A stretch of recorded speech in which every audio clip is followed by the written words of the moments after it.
We moved to Romulus for a few years. In a little house that my grandpa built, it's still there. And then we got tired of the jet fumes. So we moved back to the city, a couple neighborhoods, ended up in the north part of the city, just off of Jefferson on Parker Street, which is near Indian Village. My parents, yes, they wanted to live in Indian Village, but couldn't afford it, of course, so we just lived like a few roads down in a little duplex, but they told all their friends they lived in Indian Village.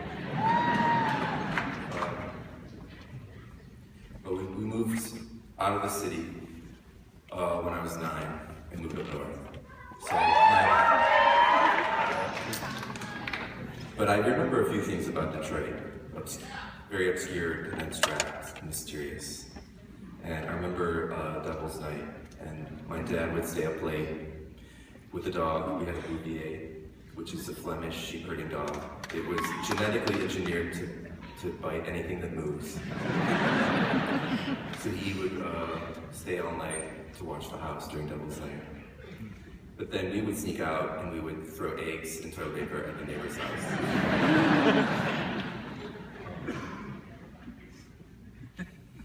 I remember fishing on the river, but we could never eat them because they were polluted.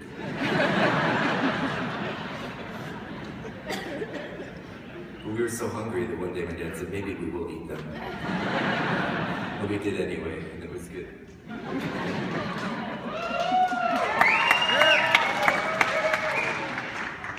I remember my grandma lived at Pink Flamingo Trailer Court in Farmington.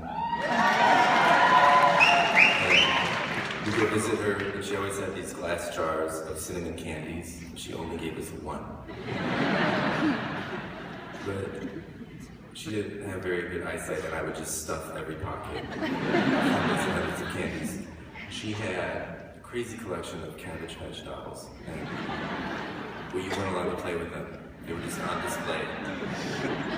I was so confused why a woman her age had so many Cabbage Patch dolls. I remember when they imploded Hudson's big day. The younger generation probably has no idea what I'm talking about. I remember when Nancy Kerrigan got the shit beat out of her.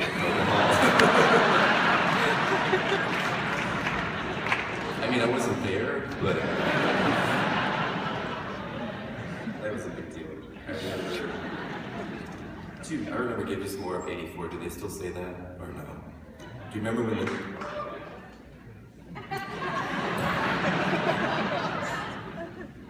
Give Us Less of '84, probably. 1984, there were more house burnings on Devil's Night than any other year, I think. I think I read that like 2 years ago. Somehow it's stayed with me. I remember going to the Detroit Zoo with my cousin. Our parents took us. We were so excited that we wandered off on our own and got lost for hours and had no idea where we were. And instead of going to a security guard, we just collected pop cans. Because even at that age, we somehow believed that, like, because it was a 10-cent deposit, you know, in every pop can, we somehow believed that money would solve all of our problems. Even the problem of being lost. And then our parents, when they finally found us, we had 2 garbage bags full of Faygo and Pepsi pop cans. They were like, what's going on here?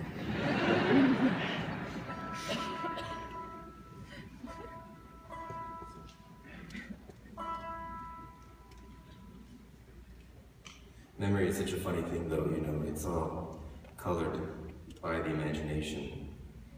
And a lot of people, they ask me, well, where did you inherit the imagination for songwriting? And for a while, I thought it was Waldorf School. So I went to the Detroit Waldorf School for many years. And then for a while, I thought it was because my parents did drugs and were hippies in a cult. And then for a while, I thought it was because I didn't actually start reading until I was like 15 years old. I was kind of an illiterate child because of Waldorf school. So I cultivated my imagination. But I'm not sure why. And then sometimes I think it's just because I'm from here, from Detroit, because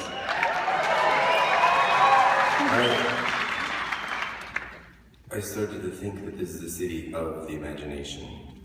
And people talk about it like city of industry, automobiles, city of Motown music.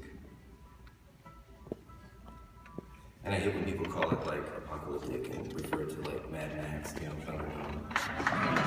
So I think that's bullshit, because I think it's actually more like Dungeons and Dragons.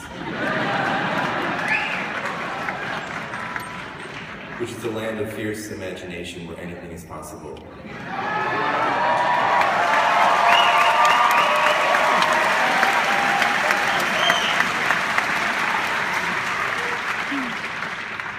We get sexy ladies wielding swords and gargoyles come to life in these dragons. So choose your own adventure here.